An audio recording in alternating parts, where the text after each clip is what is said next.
नस्ताईन। मेरे पाकिस्तानियों, मैं आज अपनी सारी कौम को समझाना चाहता हूँ कि क्यों हम इस जगह पे पहुँच गए कि हम जेल भरो तहरीक का आगाज़ करना चाहते हैं। इसकी क्या वजह है? देखिए, सारी दुनिया में कौमें किसी कानून के तहत चलती हैं। कानून क्या होता है? वो आइन फैसला करता है कि क्या कानून में जायज़ है और कौन सी चीज़ नाजायज़ है। जब से ये इम्पोर्टेड हुकूमत आई है, इस मुल्क के आइन और कानून की धज्जियाँ उड़ाई गई हैं। हालात ये हैं कि अदालतों की भी बातें, उनके अहकामात ना पुलिस सुनती है, ना ये रियासत सुनती है।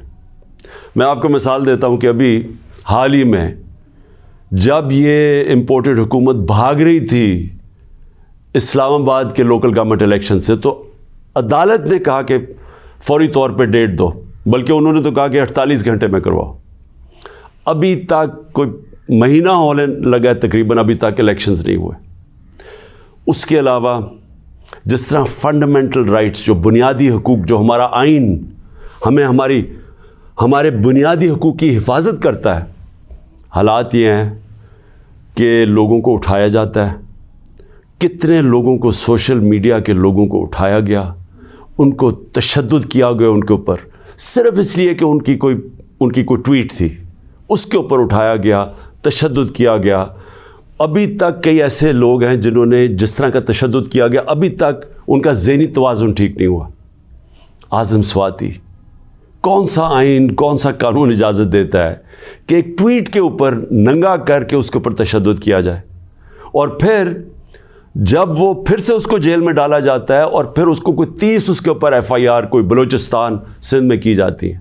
शेख रशीद, आइन उसको अदालत उसको ज़मानत देती है, उसके बावजूद उसको उठा के ले जाते हैं और उसके ऊपर केसेस सिंध और बलूचिस्तान में कर देते हैं।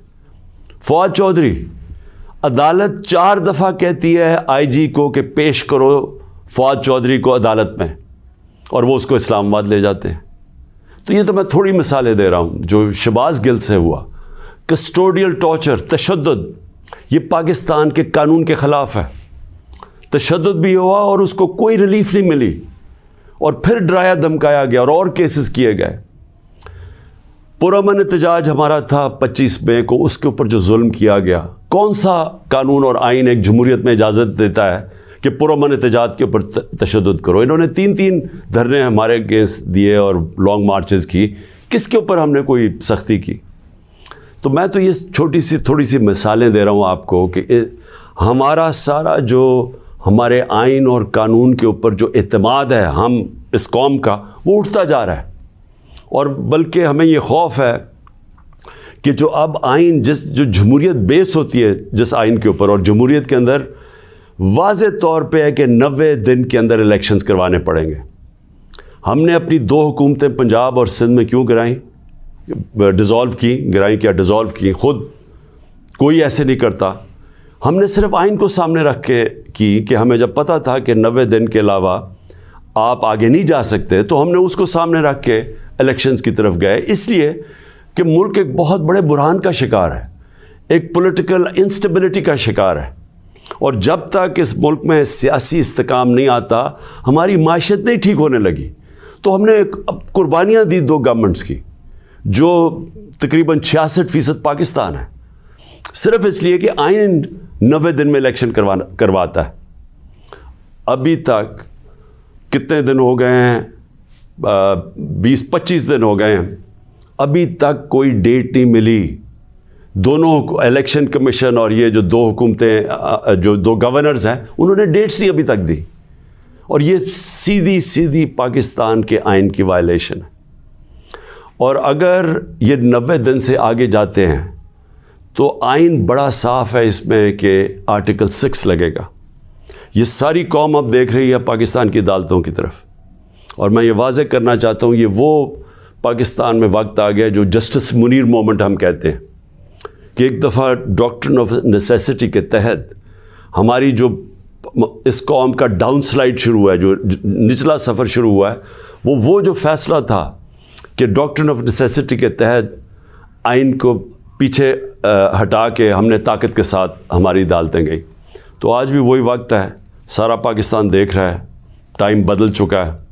اگر یہ ہم نے دیکھا کہ اس سے آگے جاتے ہیں تو ہم نے یہ پلان کیا ہوا ہے کہ ہم نے اپنے آئین, اپنے ملک کے قانون کے رول آف لاء کے لیے, انصاف کے لیے ہم نے یہ جیل بھرو تحریک کا فیصلہ کیا, کیونکہ ہمیں کوئی نظر نہیں آ رہا کہ یہ جو وہ لوگ جن کی اوپر کرپشن کے کیسز, انٹرنیشنل انکشاف ہوتا ہے پینما کا, جس میں پتہ چلتا ہے کہ مریم نواز 4 مہنگے ترین لنڈن کی اپارٹمنٹس, جو کہ لنڈن کے سب سے مہنگے علاقے میں, اس پینما کے انکشاف میں پتہ چلتا ہے کہ اصل مالکہ ان کی مریم نواز تھی. اس کے بعد سارا ٹرائل ہوتا ہے, سزا ہوتی ہے. تو ان کے اوپر تو کوئی ایسا تشدد نہیں ہوا, ان کو تو جیل میں رائلٹیز کی طرح رکھا گیا. ان کی طرح دیکھیں جیل میں کیسے جا رہے تھے. تو یہاں ٹویٹس کے اوپر تشدد کیا گیا. تو اس لیے 2 راستے ہمارے سامنے. ایک راستہ یہ ہے کہ ہم توڑ پھوڑ کریں, انتشار پھیلے گا ملک میں, سڑکیں بند کریں, پتھراؤ کریں, پہیہ جام سٹرائک کریں. تو ملک کے تو آگے حالات وہ ہیں, پاکستان کی تاریخ میں معیشت ادھر تک نیچے نہیں پہنچی جو انہوں نے پہنچائی ہے, اور یہ ہم سب کو پتہ تھا ہونا ہی ہے. اور ہم نے جو اس وقت ان کے ہینڈلرز تھے ان کو واضح کر کے بتایا کہ اگر آپ نے سازش کر کے حکومت گرائی گئی, ان سے نہیں سنبھالی جائے گی, اور نہیں سنبھالی گئی. تو آج کبھی بھی اتنا بڑا اکنامک کرائسس نہیں آیا جو آج پاکستان میں ہے. کبھی عام لوگوں کی زندگی میں اس طرح کی مہنگائی نہیں آئی جو آج آئی ہے. جو بے روزگاری بڑھتی جا رہی ہے, ایک طرف مہنگائی بڑھ رہی ہے, بے روزگاری, تو ملک کے معاشی حالات تو بہت برے ہیں. تو ہم اس لیے اس کو سامنے رکھ کے, اور 26 سال کی سٹرگل میں کبھی بھی ہم نے انتشار کی پالیٹکس نہیں کی. لہٰذا یہ پرامن طریقے کا احتجاج ہے جیل بھرو تحریک. میں آج اپنے سارے کارکنوں کو, بلکہ میں تو پاکستانی عوام کو بھی یہ کہتا ہوں کہ یہ اس وقت آپ پالیٹکس نہیں کر رہے ہیں, آپ اپنے ملک کے لیے جہاد لڑ رہے ہیں, حقیقی آزادی کی جنگ لڑ رہے ہیں. میں آج آپ سب کو کہوں گا کہ میرے اپنے کارکنوں کو کہ جو ہمارے ضلعی صدر ہیں, ڈسٹرکٹ پریزیڈنٹس جو ہیں, ان کے اوپر رجسٹریشن شروع کریں. کہ جنہوں نے, ہم پہلے ہر پاکستان کے شہر میں ہم جیل بھرو تحریک شروع کریں گے, تو پہلے میں چاہتا ہوں کہ والنٹیئرز اپنی رجسٹریشن کریں, اور اس کے بعد میں پھر آپ کو ڈیٹ دوں گا کس دن ہم نے جیل بھرو تحریک کا آغاز کرنا ہے. اور اس کی چند دنوں کے اندر ہوگی, اور اس لیے میں چاہتا ہوں کہ جلدی جلدی آپ اپنی آپ جو رضاکار ہیں وہ سامنے آئیں. اور انشاءاللہ میں یہ سمجھتا ہوں کہ یہ جو ہماری تحریک ہے, اس سے ہم وہ چیز حاصل کرنا چاہتے ہیں جو پاکستان کو ایک حقیقی آزادی بھی دے گا, اور حقیقی آزادی کا مطلب حقیقی جمہوریت وہ بھی دے گا. اور وہ انشاءاللہ وہی ایک پاکستان کو ایک وہ جمہوریت جدھر رول آف لاء ہے, جدھر قانون کی حکمرانی ہے, وہی پاکستان کو اس دلدل سے نکالے گا.